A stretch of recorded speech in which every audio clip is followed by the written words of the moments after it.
Hello, everybody, and welcome to our Wednesday session. A couple quick house cleaning items. I have been doing my best to assess projects and papers while still giving you some good feedback on things that I've been impressed with, and maybe some things that could use a little work. And I want to encourage you to continue handing those things in. There aren't that many assignments in History 20, but they tend to be relatively important because there's only a couple for each unit, which means obviously the weighting of those is more significant than if you had twice as many assignments. So I just want to encourage you again to make sure that you're reading the questions over carefully, and that you're doing your best to write in a formal manner that clearly and concisely communicates your viewpoint, but also, probably more importantly, why you have this viewpoint, what your argument is, and how can you support it using evidence. I talked about this with the History 10 class a bit in the session I had before this one, and just reasserting what's really important. It's not enough, it's never enough in this class, in any class, to just be loud and state your opinion and expect that people are going to fall in line. In so many ways, unfortunately, it seems to work that way in the rest of our lives at times. Proliferation of social media. Somebody can be loud and obnoxious and completely wrong, and basically just say, "This is my opinion," and say it as loudly as they can to as many people as they can. Whereas on the other side, you might have an argument that is rational, logical, backed by science, backed by experts. And really should be a convincing argument with lots of evidence on one side, and then largely uninformed opinions on the other. I'm not talking about any specific group of people or any specific event, but I think we can probably draw parallels to what we see in our experience with social media and the world in general today. We can see that it shouldn't be enough just to be loud. In order to make sure that your viewpoint is received and understood and given merit, you need to back it up. And one of the things that I find myself continuing to write on papers that maybe aren't receiving the marks that the student would like is that you have to be very careful about how you support your ideas. It's not enough just to say it. There's far too many, I believe that, it's my opinion that, I think that. And it's okay to have opinions. In fact, you need to have opinions. You need to make judgments. You need to have viewpoints. You need to make arguments. That's not the problem. It's okay to believe something. It's okay to have this viewpoint.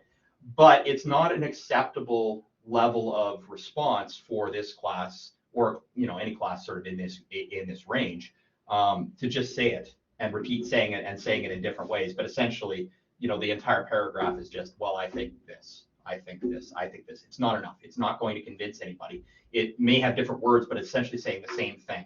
I think this, but I don't know how to back it up. You need to make sure that you are sourcing things appropriately. You need to be doing research both within the materials of Evan class, but that's really just a jump off point. You've got the world at your fingertips online. You're just starting in Google, and you need to be using that information and using it in a responsible manner to provide evidence to back up your points. Now, sometimes that evidence is in the form of really hard factual information, names, dates, numbers, that sort of thing, which are very easy to use as evidence if they actually prove what you want to prove, to make sure that you are providing evidence for your argument. A lot of times it might be a single quote that you take and then you explain a little bit about what the quote means and why it's a good piece of evidence. Sometimes it's just you paraphrasing, not a direct quote, but you paraphrasing and citing. Even if you don't have a direct quote, you still have to cite the source you used where you got this information or this idea. So sometimes it's paraphrasing that idea as evidence and saying, I got some information on this from this website. All good ways to provide evidence. Sometimes you will genuinely have a brilliant thought that is perfectly logical, perfectly reasonable, and probably unique and creative to you. And you can use that as evidence as well. But we're talking mostly about historical and political and economic events and influences that have been discussed for hundreds, thousands of years in cases. And so there's generally a lot of research out there, and there's generally a lot of places you can go to get well-established, well-researched facts. A lot of teachers in the humanities are not fans of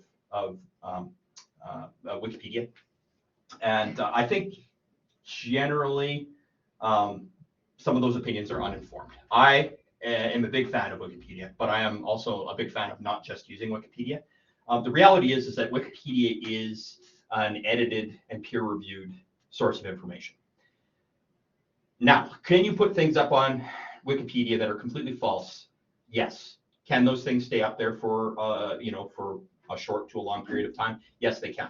But the reality is that because it's edited by a large group of people, the more impactful an event, the more significance it holds with a global community, the more experts are continually reviewing, assessing, adding, changing, modifying those documents. Let's just say before the age of the internet and whatnot, you would have an encyclopedia. That encyclopedia was typically written by well-educated people, experts in the field, but it was written and then it was put on a shelf and maybe used, for 10 or 20 years without being edited or changed much at all, whereas Wikipedia is constantly evolving. So yes, you can run into misinformation on Wikipedia. Yes, things can stay up there occasionally for long periods of time without being changed. But the reality is that the sort of more important an event or person or a date or whatever it is we're talking about is, the more people, many of them experts, there are going over that information in detail and adding their expertise and removing things that are objectively false. Is it a perfect system? No, but frankly, neither was an encyclopedia. It's the best we have, and information that you will find on Wikipedia is generally very good. However, you cannot just use Wikipedia. That's, as much as I love Wikipedia, it's a good place to get the general idea and to start you on your way. After that, you should be backing up or at least cross-referencing the information you find on Wikipedia with at least one or two other sources that are somewhat rooted in expert or academia, something published by a writer. I'm not saying you have to dig through a whole bunch of academic journals written by PhDs in the U of S library. You don't have to do that, but there are ways of finding, quotes, information, data, etc., on other places on the internet that are largely the same as what you would find in Wikipedia. If you find a couple of those, and say you find two other sources that have similar information. It looks better if you source one of the other ones and cite one of the other ones opposed to Wikipedia. It just looks better in academia. But if you can find and triangulate three different sources that have similar information, you become reasonably certain that it's the generally accepted view, whether it's a piece of evidence or a date or a number or something like that. If you can find it in three different places, one of them being Wikipedia, you're more confident that you're not just writing something down that some idiot put on Wikipedia and it never got changed. So that's why you got to go outside. Sometimes an assignment doesn't specifically ask you to do any external research, but I think some of these assignments we've got to read between the lines a little bit and determine, have I provided enough information, support, analysis, and depth of response to justify the marks that are given to this assignment. Ultimately, it's my job to help find you materials and try to introduce you to the content in a way ways that we as teachers think will work, but also to encourage you to be independent and do your own research, because that's the way your life is going to be. You're not going to have somebody telling you to research. You're going to have to get used to trying to back things up so that you can convince the boss, you can convince yourself, you can do research to help with the purchasing decision you're making in your family. These are all really important life skills. They're not just important history skills. So I want to encourage you again, read the questions over carefully, take your viewpoint and write it down, make it concise, make it clear. Sometimes I'm reading thesis statements and I literally have no idea what the person's trying to get to. And then go and try to find enough evidence that it justifies the amount of marks of the question. If the question basically is like a 5-mark paragraph, you're going to get a point for your view or your opinion or your argument or whatever it is that you're asked to provide. But that leaves 4 marks that you haven't really provided any evidence for. And if you don't provide evidence, then I don't have evidence that you understand and are able to analyze and you are able to use the information appropriately, whether it is you're trying to make an argument and convince somebody, or if you're using this information for some personal need, or if you're just explaining. I don't know if you're comprehending the evidence. I don't know if you know where to find the evidence, and I don't know if you know which is actually evidence of the argument you're making, or what is something that looks like evidence but has nothing to do with what you're trying to say. You need to be able to provide those for me in order for me to judge that you have provided enough information to demonstrate your learning fully. And so you need to be. I think people are doing generally a better job of that, but there's still some people that clearly aren't getting that part of it. You know, they're seeing a 5-mark question and they're writing one sentence that's basically, well, it's my opinion that this. And no, that doesn't work. That didn't even really work in grade 4, frankly. If you give me a good opinion that's at least clear and concise, I could maybe give you 1 out of 5, but you need to be able to back that up. So make sure you read the questions carefully. Make sure you understand. Look at the denominator, see what the question's out of, because then you'll have a better idea as to how much evidence you're going to provide. Because that's essentially every question that's not a list the date or list the imports of a certain country or something like that. I mean, obviously, if I ask you for 5 imports from a country and you list 5, yeah, that's a 5 out of 5. But most of our responses in this class, whether they're big assignments or small assignments, are provide bullet points and provide paragraphs and write essays. And that means your writing has to be clear, it has to be concise, it can't ramble, okay? It has to read well, and you have to back up your opinions, viewpoints, arguments with evidence, okay? And that's not a history thing, that's every class where you ever have to do any writing for the rest of your life. So it's important to work on those skills. So definitely do that. And if you have any questions about that process, or if you want an essay sort of planning sheet or things like that, I'm happy to try to provide those with you. But please don't hesitate to reach out to me so that we can set you up for success. That being said, I've received several wonderful papers, well written, properly formatted, good thesis statements, separated into the proper paragraphs, strong conclusions, lots of evidence, logical arguments and viewpoints backed up by reason, backed up by evidence, some university level writing in this class for some of you. And hopefully my feedback is reflecting that to you, as is your grade. So keep it up, but for those who want to improve, those are some recommendations that I can make in a general sense to make you better writers. I do believe I went over this last time as well. I'll say it one more time because it is important. At bare minimum, after you've written a paragraph, an essay, get the formatting done. That's pretty simple stuff if you've got the sample Chicago document I've got, or access to any website about Chicago formatting. Get the formatting done. Run it through Grammarly or spell check or grammar check on Word or Google Docs, and then read the paper aloud to yourself. There are some sentences that I've read in this class that are basically like 7 lines long, and they make no sense whatsoever. And the reason they don't make sense is because the student has written it and it's basically just, sort of puked out everything they know into one line and tried to pass that off as an argument or as a piece of rationale. It's okay to do that on a scrap piece of paper and just kind of puke out everything you know about something, but then you still have to organize those into coherent thoughts, and then take those coherent thoughts and evidence and write them down in a way that I can understand them. And I find that even if you feel like writing is not your strong suit, I find that if students just read what they wrote aloud to themselves in a mirror or just reading it out loud, you learn to recognize pretty quickly run-on sentences and awkward phrases and things that just don't make any sense. If you're rambling on for like 3 lines, 4 lines, pretty soon you're going to recognize, oh man, like it made sense to me when I wrote it down, but now that I'm reading it out loud, this is not good. And it will give you an idea of how to change some things. So if you read it out loud and it makes sense to you, or if you read it to a friend and it makes sense to them, and I mean out loud, not just in your head, because in your head you read so quickly that a lot of times you just kind of glaze over things that you would halt on or you would struggle with if you were speaking it out loud. I think that is something that anybody can do. And we're not writing any 20-page papers in this class, so it's not going to take a long time. That can instantly give you an idea of a couple places that you can highlight and say, I got to fix that, I got to fix that. Okay, so strong recommendation. I've used it myself in academic writing. It helps me.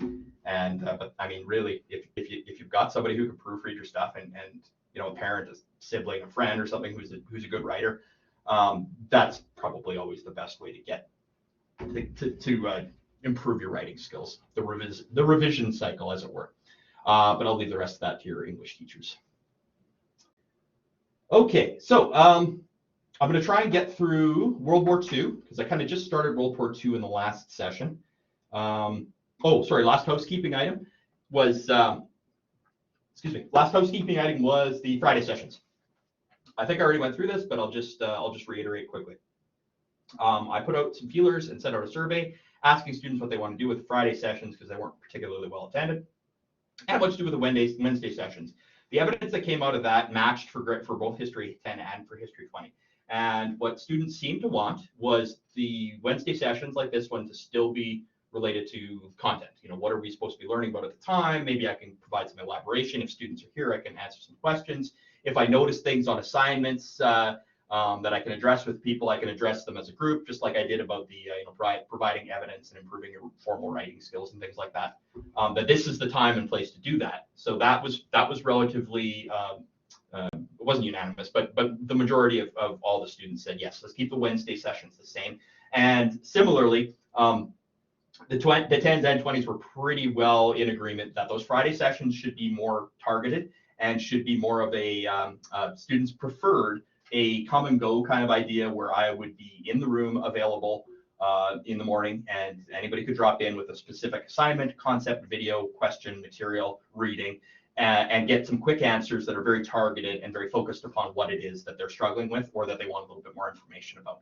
I floated the idea of setting appointments in an appointment calendar and you just picking a time, 15-minute time slot. The students did not like that nearly as much as they liked the idea of me just being an open access for that morning and dropping in, So I'm that's perfectly fine with me. If nobody's in the room during the drop-in session, I will be there, but I might be doing something marking. I'm not just going to stare at a screen if there's nobody there. So I might be marking or doing something. So if you are showing up for one of those sessions and it looks like I didn't see you, maybe just turn on your mic and let me know, hey, Dunbar, I'm here, and I'll have my headphones on. I'll hear you, and I'll come over and help. So I did that last Friday and had a couple people drop in, so that was great. And I will, if that's what you feel is best, is going to work best for you, then that's what we're going to do in History 20. And the survey that I sent out, the people that filled it in seemed to indicate that was the way to go. So I will. So I'll be there on Friday morning. And if you have any questions, please try to get some specific information and try and keep it as targeted as you can so that when you get into the session, I can get right to helping you with that particular question or with that particular learning material or concept or whatever it is, so we don't have to kind of beat around the bush a lot. Let's use those as targeted sessions where you were fine, you understood, and then you had a problem. Let's get right to that point and let's fix it. All right, so that's the last housekeeping item. We talked about the beginning of World War II, and this is just a quick rewind of that. Okay, post-World War I, Treaty of Versailles. I've probably gone over this 3 times, so very quickly. Everybody hates Germany. Everybody blamed Germany for the war. Germany's not happy because they don't feel like it was fair that they were blamed for the war. Lots of things got taken from Germany, lands that they had seized during the war. They were given. They were basically told in the Treaty of Versailles that they could not have a military larger than 100,000 soldiers. They were not allowed to occupy the Rhineland, which was on the western side, which is, remember the Schlieffen Plan. They wanted to go up through Belgium and attack Paris from France and Paris from the north. They have an area called the Rhineland that they're not allowed to occupy to try to keep them away from that idea in the future. There's significant economic sanctions and reparations. So they're basically supposed to pay other countries, which they couldn't do anyway, because they started the war. There's so much destruction in land and property, buildings and whatnot in Germany, and farming, and the land's torn up from war. So it's not a good place. Europe is not a good time, and not having a good time right now. And in Germany, it is particularly bad. France as well, because France really got devastated, and then the eastern part of Russia as well. Russians are kind of going through their own revolution at this point. And during that period of time, is a lot of rebuilding in all the nations. It worked out pretty well for Germany because Germany, they've always been kind of really good at technical innovation. Anyway, all of the old factories and stuff were basically taken down by the war. They used the opportunity to build better factories and they borrowed a lot of money so that they can employ people. So people were employed, so the economy is improving, but they're also building better means of production. So the factories and the things that they're building to produce things that they trade with other countries are now better than they used to be. And the Germans have really had a strong emphasis on technological innovation for a long, long, long time. So that things are actually getting quite a bit better in Germany towards the end of the 20s we're talking into the early 30s. Things have improved, but after the war ended in 1919, things were really crappy in Europe, and particularly in Germany for quite a long time, and France. So that's what's happening. There's a lot of anti-German sentiment. The US has basically said, we're going to do our own thing over here. The US is probably the most powerful nation in the world. They don't want to be involved in any more foreign conflicts. They're basically saying, we're part of the United Nations, the League of Nations. We will, help settle disputes, but we want peace. We don't want, we don't want to be drawn into any more wars. Everybody in Europe is sick of war. World War I was a horrible catastrophe. And a lot of things were put in place to make sure that it never happened again. And of course, it happened again, and it happened again not that much later. Okay, so when it comes right down to it, there's lots of arguments about what started World War II. And as we discussed in our MAINA assignment, an essay where you were supposed to pick one of the causes and justify why it was the most important cause and why the others were not as important, you could say the same thing about World War II. In my opinion, and I can back up my opinion to a certain degree, but there's certainly room for other opinions and evidence. Appeasement from the British and from the other leagues in the alliance, or the allies against Germany. Appeasement probably did the most destructive and was the biggest cause for World War II. That paired with Hitler in his time and place in history. If you want to say who caused World War II and you said Hitler, you'd be right. But I think knowing that Hitler was around and doing what Hitler was doing, the appeasement of Hitler prior to the war, I think pretty much guaranteed there was going to be a war. Okay, now what does that mean? All right, because nobody wants to go to war again after World War I. It was supposed to be the war to end all wars. The powerful nations in the UN, and again, Russia's kind of doing their own thing right now. They're going with this communism idea, and but a lot of the thought coming from Britain in particular was that let's do everything we can do to not have to not have a huge land war in Europe again, because it just beat up every country so badly. There's so many million casualties in the land and the buildings, and global warfare is now a thing where it's not just person on person, gun to gun. It's we can blow lots of stuff up from really far away. So the destruction on the land and people is so much more.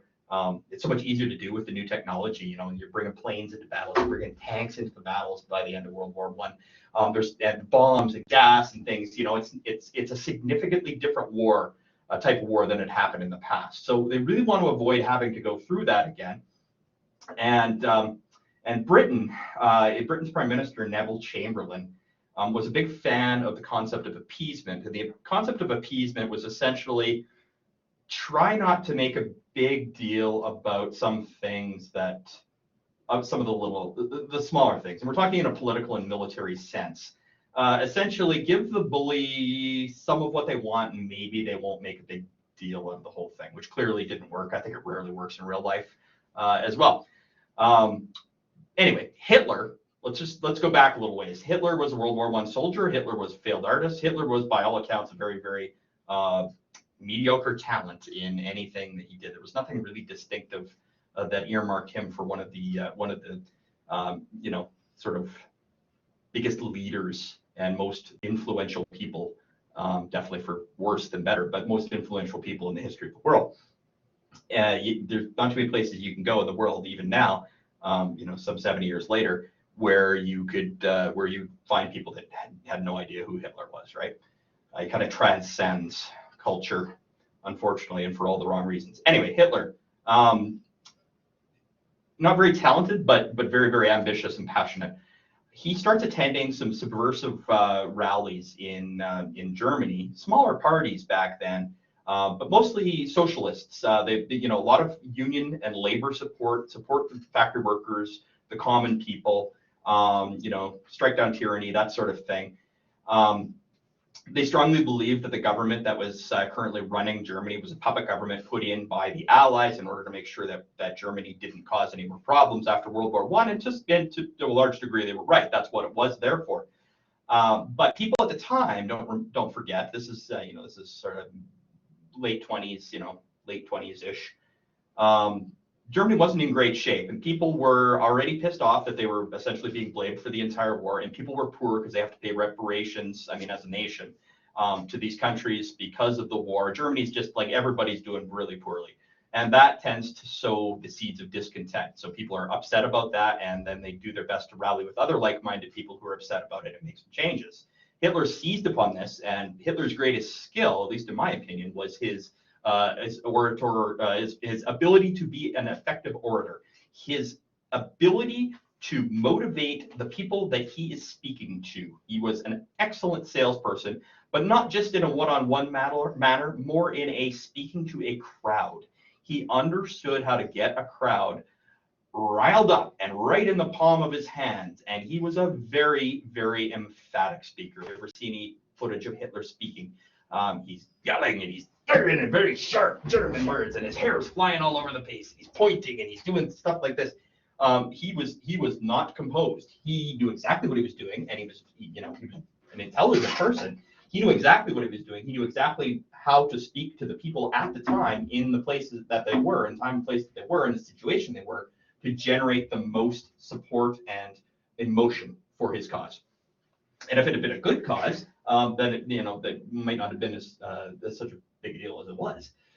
Unfortunately, as he gained power, and it wasn't party, it was a democratic, somewhat democratic republic in Germany. His party initially won very few seats, so they didn't have a lot of political power. But Hitler himself was developing a real aura about him as a rising young star in the political and military world of Germany. I don't think anybody else would have heard of him for anywhere else, but he gradually expands his influence, and he does it through a lot of really, really sketchy means. He burns down a famous building and battlement in Germany and blames it on the people that were currently leading the leading party in Germany. So that turns a lot of support his way. Again, he speaks, he does rallies, he's very, very public person. The party actually went around in the middle of the night one time and killed a whole bunch of influential people in politics. Things like this, right? Like, none of it was good, but it was effective. And gradually he got to the point where the Tsar at the time said, basically gave him, not the Tsar, what's the word I'm looking for? The German Kaiser.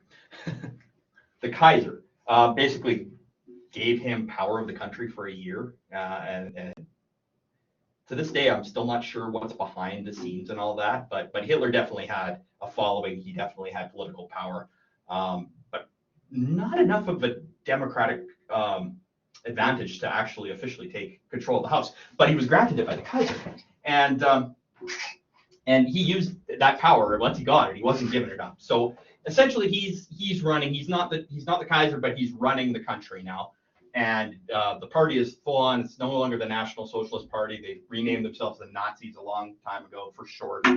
They adopted the swastika, which was an ancient symbol of peace and tranquility and all good things. In a Buddhist context, he'd taken it and made it sort of the sideways or angled burnt cross, and it became synonymous with ideas of Aryan supremacy. Everybody who's not us is worthy of being exploited and killed instantly. We don't even have time to work them to death. We're just going to kill them. So all of the things that we know now about Holocaust and subjugation of Jewish people, Romanians, anybody that was infirm, Russian Jews, this was all Hitler back then too. He didn't just come to this overnight. And the swastika and his book Mein Kampf and whatnot, they were all strong symbols of what that would become. Hitler's in power. Hitler knows that he needs to push some boundaries, and he is not going to just like full on come out swinging, because his belief is that the Germans, particularly Aryans, are in Germany, are the smartest, they are the most capable, the most innovative, and the most powerful people in the world. And we don't have enough land. Okay? We're not starving, at least most people aren't starving, but our population is increasing, our economy is improving, and we're getting to the point now where we need more land to spread our people out and spread our Germanic dominance. And if we have to take land, kill people, do whatever we need to do, then we're going to do it. So it was a very, very, very bloodthirsty economic and military policy that they just wanted more land, then they were going to take it, and we are the superior race of human beings, and we are going to take what we want. But he didn't come out swinging right away and just, go to town on Poland or France or whatnot. He prodded. So the first thing he did was he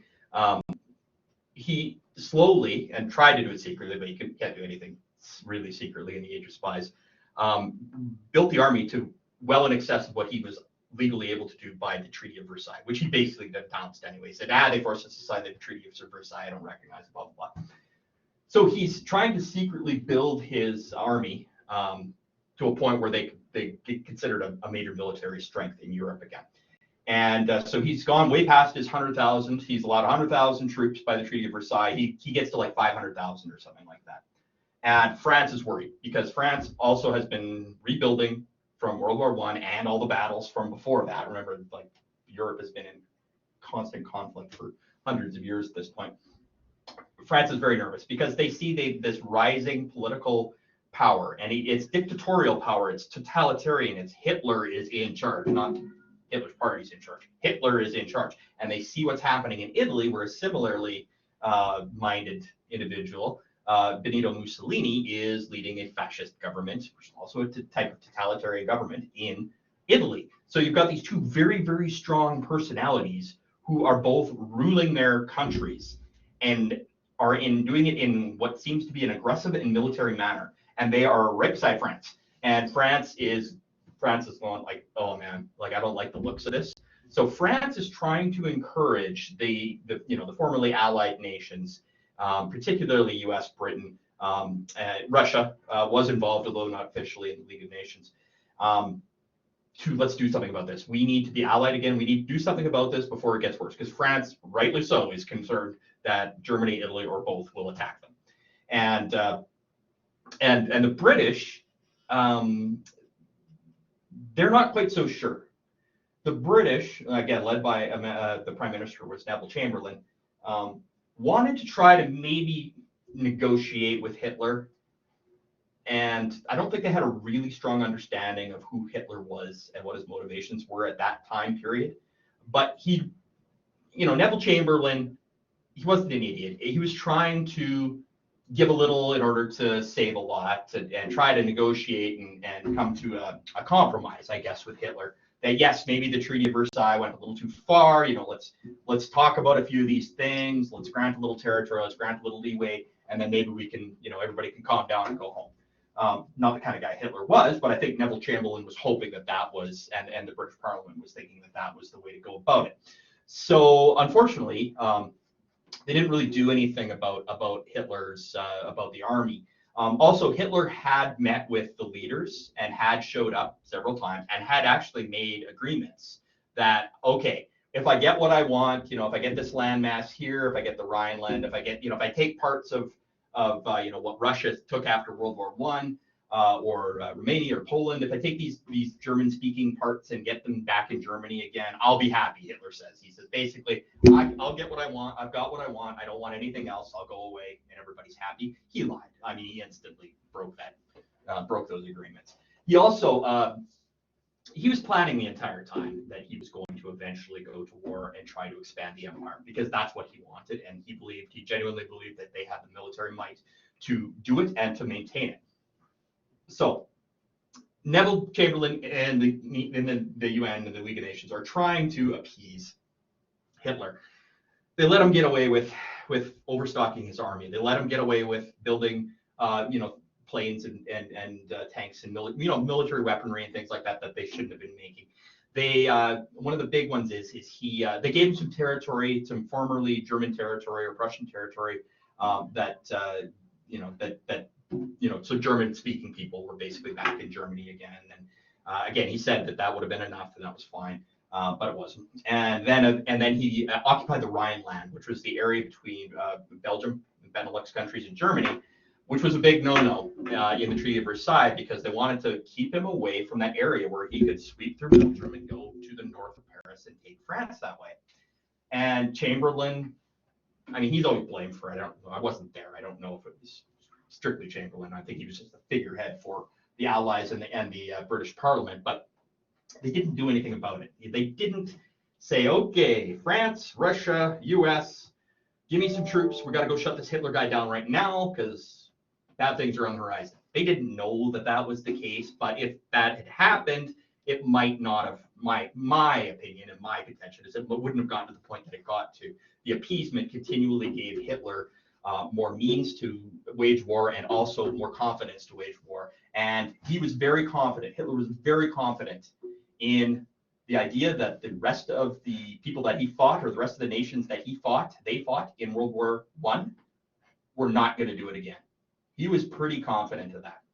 What he wasn't sure of, and what he absolutely didn't want to do, is lose World War I or II, or lose his new battle, it wasn't World War II yet, the way that he lost the last one. And that is a two-front war where he was fighting, where Austria and Germany were fighting both on the west and on the east with Russia. So west with Italy and France and any of the other nations that participated, and then fighting the big bad red Russia on the eastern border. That's essentially how they lost World War I. Now, yes, they also lost it in naval warfare and protecting from the north and whatnot, but two-front war was the thing that ended it for Germany in World War I.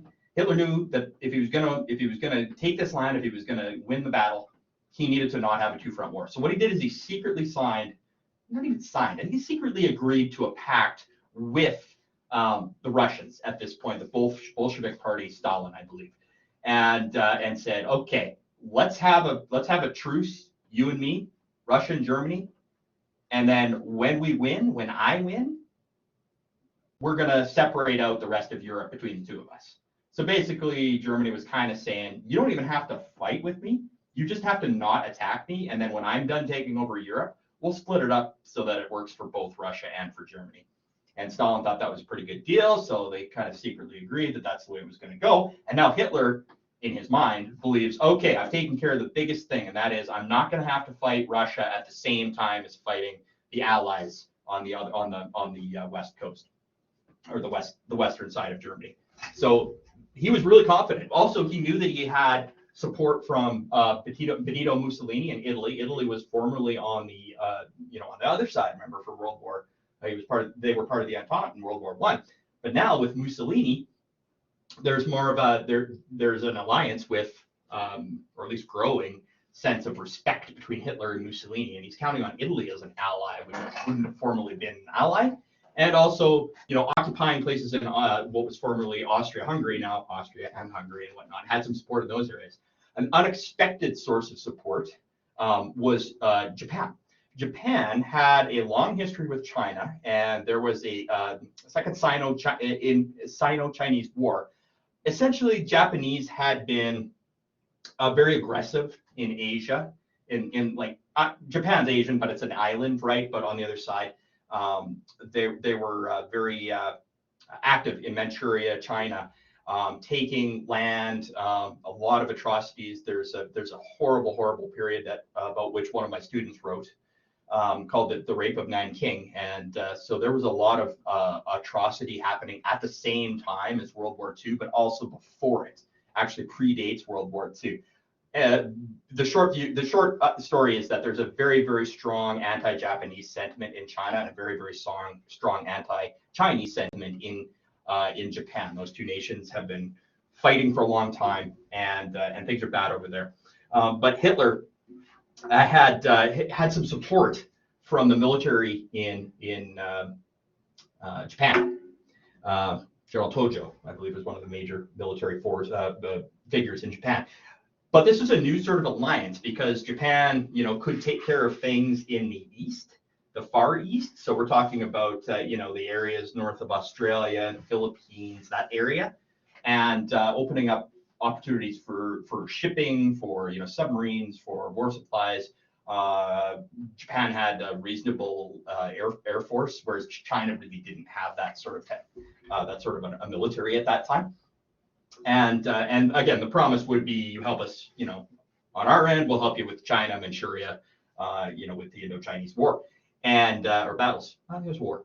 And so there's another potential ally that Germany has, and to keep the Americans in check, Japan is closer to the U.S. than Germany is. Germany is a very long way away. So if you were able to use Japan and islands and whatnot around there, you might be able to neutralize the United States as if they get involved. So there's a lot. These aren't stupid people. There's a lot of thought going into all this. They may have been certifiably insane, but they weren't stupid.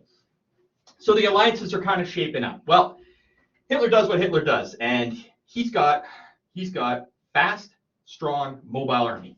So he blitzkriegs. Okay, it's basically what he called his plan of attack, which was go in there, overwhelming show of force and speed with all the tanks, all the trucks, all the planes, and just bomb the crap out of it and take everything quickly. So he tries it on Poland. It works like a charm. Blitzkrieg rolls through. The German armies roll through Poland, take Poland. Well, instantly, the Allies know that it's over. We got to go to war. So I think it happened on the 31st of August, and then by the 3rd of September, France had declared war on Germany, and Russians did not. I got my facts straight. U.S. did not. U.S. was like, I don't want anything to do with this war. World War I is horrible. This doesn't affect us. The U.S. wanted to stay out. That was not their. They were drawn into World War II. They didn't want to fight in World War II. Canada and all the Commonwealth nations, being related to the monarchy in Britain, were essentially in right away. So Canada was going to war right away. Australia was going to war right away. So all as part of the Commonwealth, we are essentially declaring war as well when Britain does. There's an interesting little story about Newfoundland and how Newfoundland wasn't a part of Canada at the time officially. It was still part of the British Empire, and so essentially Newfoundland was in World War II directly and instantly, whereas Canada, being an independent republic, had to democracy, but still part of the Commonwealth. Essentially happened a little bit later, but Newfoundland was automatically in the war as soon as the British Empire claimed it. So anyway, I thought that was an interesting little piece of Canadian history. All right, so what happened? Well, Hitler did what Hitler does. Hitler just destroyed Poland, pushed the boundaries hard, more or less left Russia alone, as per the deal with Stalin, and then did what he did last time because he knew it was going to work. He went through Belgium, basically Schlieffen Plan 2.0, went through Belgium, just ripped through Poland, Norway, Denmark, Belgium, went down into France like they had planned to do in World War I, unlike in World War I where they were stopped by the Marne, rolled through Paris. Like 9 months it took, and Hitler had basically brought troops and tanks right into Paris. All the way to the coast, France is taken over. Napoleon is in power, and Napoleon is spreading control very quickly across Europe. And so, essentially he did it. He got to the coast. He got, to the very edge of France, and was able to take over a significant portion of Europe. So, was doing well, really well, and knew how to get Britain out of the war too. I mean, France was essentially under Nazi control by this point. Was using the newer planes to bomb Britain, because Britain's an island, so they couldn't just kind of march troops over to Britain. They would have to either land them in ships or fly. So they flew. The Luftwaffe, German basically army planes, were bombing London every night. They were called the London raids, and essentially every night the bombers would come from, the planes would come from Germany, and they would drop bombs in the middle of London, and buildings are falling down. And I mean, there's lots of people that have passed these stories on. There's lots of news footage and whatnot. This happened in Britain, and Britain was being beaten down. Now, Britain also, in addition to always having a very strong navy, actually had a small but very, very strong air force, the Royal Air Force, the RAF. So the RAF, it needs to do battle with the Luftwaffe for supremacies of the air, and essentially, if you can control the air, you have a much better chance of winning the war. Britain's getting beaten down. I mean, the cities are being bombed to heck. People are homeless. There's people living in the subways because there's bombing going on every night, and maybe that's the only place they're safe. People are being killed. And Neville Chamberlain is out at this point. And Winston Churchill is the new prime minister, and he serves as a rallying point for the people. He goes down to ground zero. He's standing in the rubble. He's talking to people. He's quite a person's person, even though he's since he got out of the army, he's a career politician. But generally brings the pride of the nation up. He's very, very persuasive. And at this point, Britain kind of like we're at our low point, but Winston Churchill had enough influence, enough political power, and a good enough relationship with the political establishment in Britain, United Kingdom, as well as other nations, to really mount a good defense and an offense, because Hitler was very close to being able to take Britain, like very close.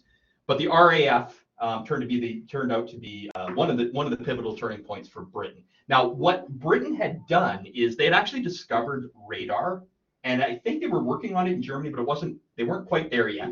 So the advantage that the RAF and Britain had, their air force, is that they actually had radar so they could see when German planes were coming, whereas the Germans didn't have that technology working properly yet. I'm sure they were on it, but I don't think it was working yet as well. So they were able to intercept and take care of the Luftwaffe through basically strong pilots, good planes, and radar. And then they took it to the next step and they bombed Hamburg and other German cities. So it was basically the reverse was happening. The RAF was bombing Germany every night. And this was quite this had an impact on the people in Germany because they were super, super confident. They were winning the war. They were getting exactly what they want, and the future looked good for German people in general and Hitler. And all of a sudden you've got Britain bombing down, one of your biggest cities. So I think even from an emotional and confidence standpoint, that was kind of a big deal. Okay, now again, it's worth mentioning that war had changed significantly by this point. It was no longer person on person, gun on gun. Now we've got things like aircraft carriers, like literally aircraft carriers the size of football fields and bigger. Where you've got 20 planes on it. You can land planes, you can refuel planes. You've got huge destroyers that are made of all made of steel and iron, and huge cannons that can shoot miles and miles and miles and blow up entire large areas. You've got the atomic age starting, which means scientists, the Manhattan Project and others are starting to experiment with nuclear fission and turning and nuclear weapons for the first time, atomic energy and nuclear weapons, which were almost ready to go at the beginning of the war. And so these new huge pieces of technology were changing the face of warfare. And these there were several things that turned the tide or gave power to the side that won. Germany did great with tanks and trucks. They had a lot of tanks and trucks and were able to move materials very, very quickly and very efficiently. U.S. and Britain had, particularly the U.S. Navy, had really big battleships and really big aircraft carriers and access to that sort of technology. U.S. had been building a lot militarily in the years since World War I because they wanted to be prepared if something like that ever happened again. British still had a good Navy, had a great Air Force. France didn't really have a whole lot, their Navy, but remember, they got run over pretty quickly by Germany. But we're talking about big weapons of war now. Okay, so those are having a huge impact. Now, I wasn't there, I don't know, but there's always been a long-standing belief that maybe people didn't know about what Hitler was doing with regard to the Holocaust and executing people that didn't suit his ideal of the perfect Aryan human being. I don't know. I wasn't there. I find it hard to believe that this sort of thing could happen under people's noses and they not know about it, but the Allies would often say they didn't have any idea the extent of the Holocaust until the war was over. I don't know. I'm relaying to you sort of what I believe was a commonly held opinion when I learned about history and when I learned about World War II. I don't know the answer, but let's say I'm skeptical that nobody knew. In any case, the Holocaust is one of the most horrific events in human history, and it boggles my mind that there are still people that don't believe the Holocaust happened, despite all evidence to the contrary. It's an absolutely sickening point of view that's not backed up in any way, shape, or form by evidence. And I know that the Holocaust isn't the largest loss of life and casualties within a battle. I mean, there are battles that aren't as well documented where, for instance, 20 million Russians, civilians died in World War II, and World War I had tens of millions. There have been battles in Eastern Asia, Far East and Middle Asia that have had multiple millions of casualties that maybe aren't so well documented or reported upon in the Western world, for language and cultural issues and all sorts of different reasons. But these are the things that we, let's say, in the Western world, grew up learning about, and the Holocaust was always kind of number one on the list of the worst things that ever happened in the history of the world. And again, different perspectives, not making a judgment call on that with regard to, what your family history is or where you're from, where your people are from. But this is certainly the big one. And it was what you heard it was. It was Hitler rounding up people that he felt were inferior. And he really focused on the Jews. He felt like Jewish business people were controlling financial markets, basically controlling the world using puppet strings. And he was worried that they were going to diminish his power somewhat. And he just had a real personal hatred for Jewish people, for anybody who had any disabilities, mental, physical, for people who were say homosexual, anybody that he felt was lesser than him, and it usually came down to race and ability.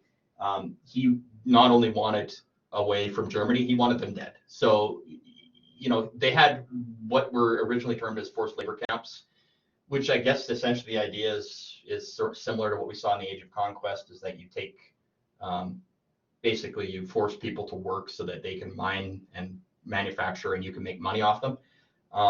So there were these concentration camps or work camps, but they would just work people to death, but working people to death, working Jews to death, and Romanians, Gypsies, and people, people who were, had mental, intellectual disabilities and things like that. Working them to death wasn't quick enough and wasn't generating enough money. So he'd work some of them to death, but then he just flat out try to kill other groups, and he couldn't kill them fast enough. He actually had to create a lot of chemical.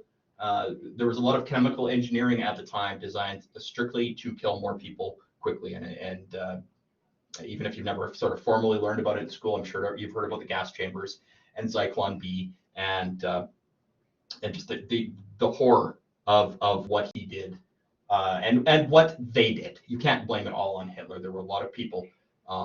There were a lot of people along the way that either by intimidation or genuine belief went along with it.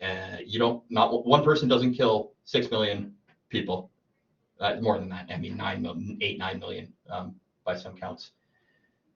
You need a whole lot of people working with you in order to do that. And I'm not blaming all German people. I want to be clear about that. But at the time, this was something that the Allies generally stated they didn't know the extent to which this was occurring, but it clearly did occur.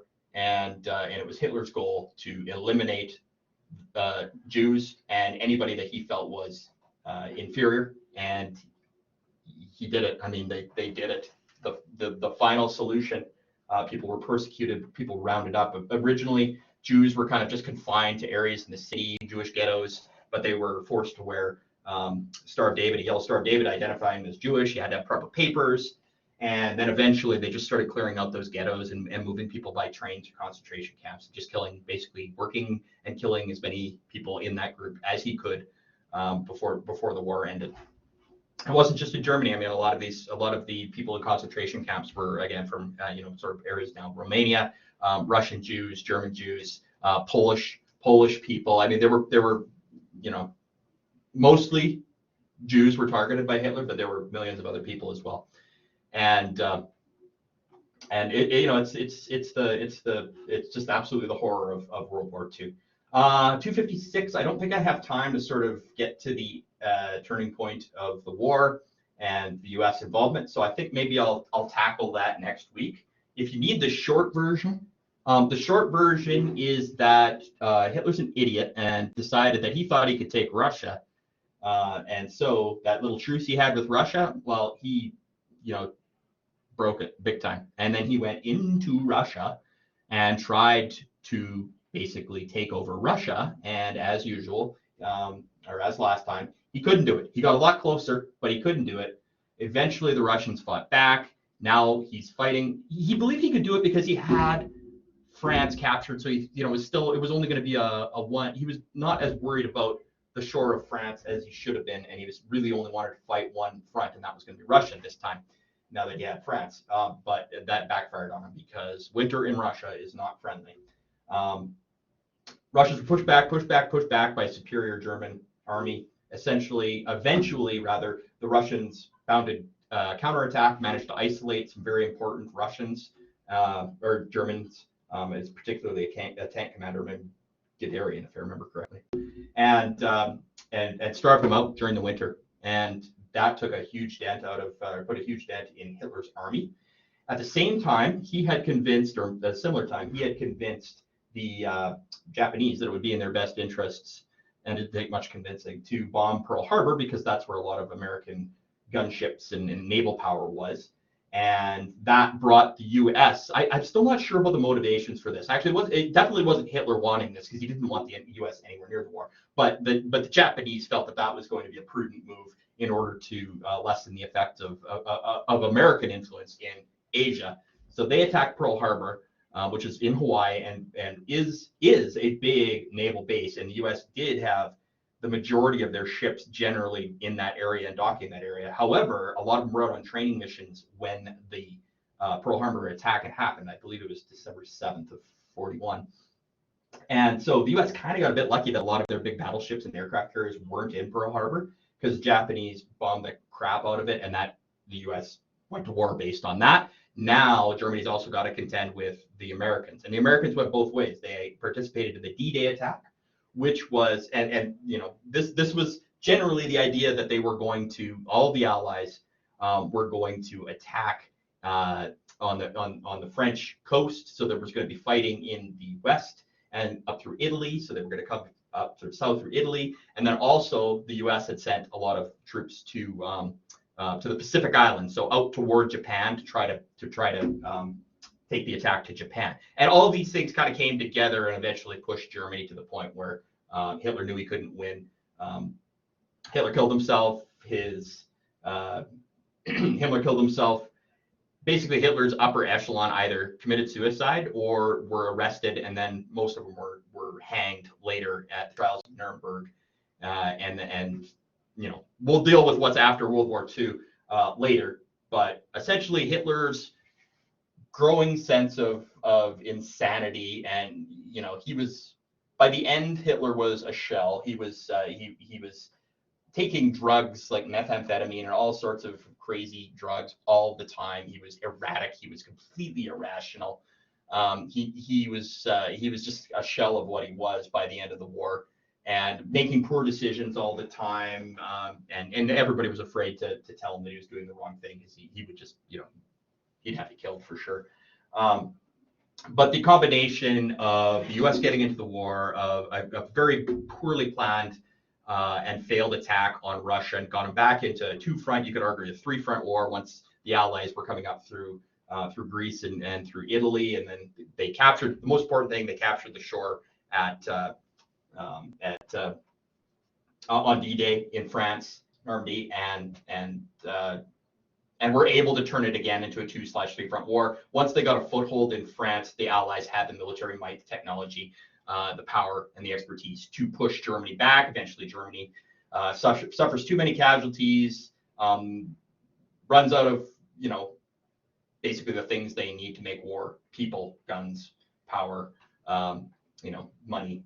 And they're pushed back to a point where clearly the war is lost. Italy has surrendered.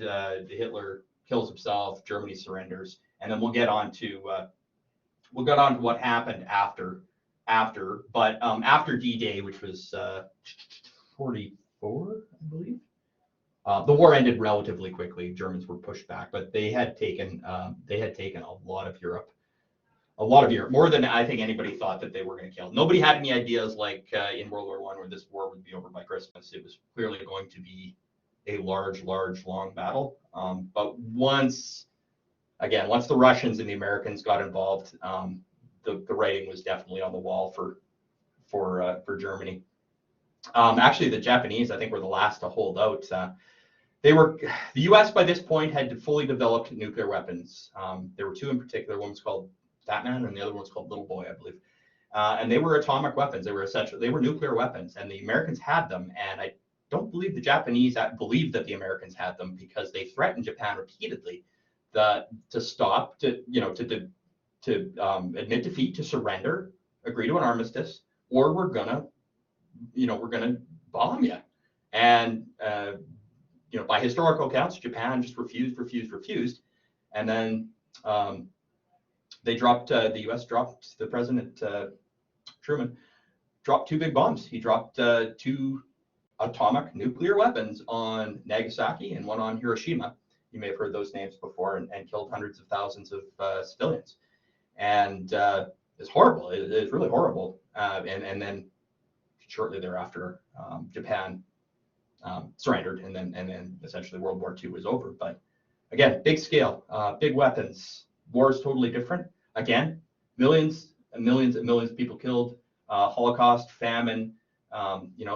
20, 40 million people in Russia. I don't even think they know to a very accurate degree how many people died of starvation and displacement and whatnot in Russia.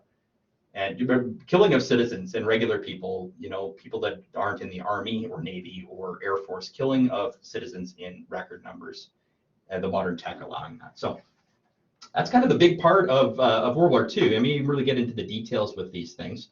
But go through the assignments. If you have questions about them, let me know, and I will do my best to answer. Some people have some very good questions, or wanted to change the assignment to match their family better, and that's been fine.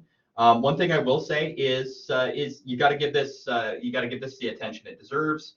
I've already had to send a couple assignments back because people basically just went and copied the page, pasted it in there, and called it the assignment. That's not what you're asked to do. So read it over carefully. If I've given you feedback, again, you can resubmit, and I can give you perhaps reward you for some of your additional learning or refinement. But you need to do a good job of answering the questions, of looking at the rubrics, of basically providing evidence for anything that you're writing as an argument or a viewpoint. And when we get down to this part here, some people have handed this in already. That's great. Other people are working on it. The film discussion, is it accurate? You're basically supposed to watch a movie about World War II or the time period where World War II is the backdrop. And you need to do outside research on this, and you need to focus on this part. Identify three main events or reasons that are important. Now, what I mean by that is in the movie. And your job is to use research outside of the movie to provide a view with evidence. Is this accurate or is this inaccurate, and why? Now, this being a movie about war, especially one with the kinds of awfulness that were involved with it, there's some disturbing movies on here. Important, I would argue, very important, and I'm glad I've seen them, but disturbing nonetheless. So I try to separate them into movies that are very graphic, very graphic violence, sometimes nudity in language, and just very mature themes. If you feel like you may not be comfortable watching any of the movies on the left side, that's perfectly okay.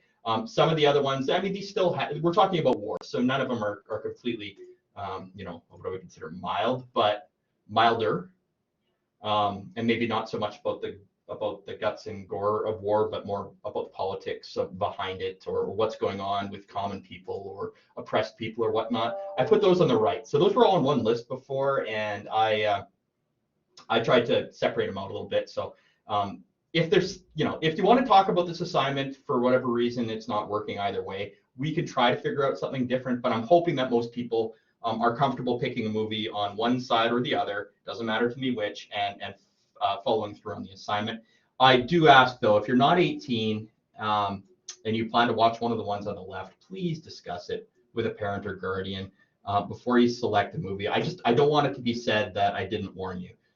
Saving Private Ryan is one of my favorite movies of all time, but it's got lots and lots of scenes from the battle that are like, filmed as if you were a soldier storming the beach on D-Day, and there's lots and lots of gore and horror, but it's done for a reason. It's done to show the horror of war and why we need to never do this again. Schindler's List is another one. It's a very important movie. It's very difficult to watch, and it goes into a lot more detail about the Holocaust and what was happening. And again, it's horrifying. In my mind, it's a very important movie, but it's very, very difficult to watch, and not everybody is made to watch that movie.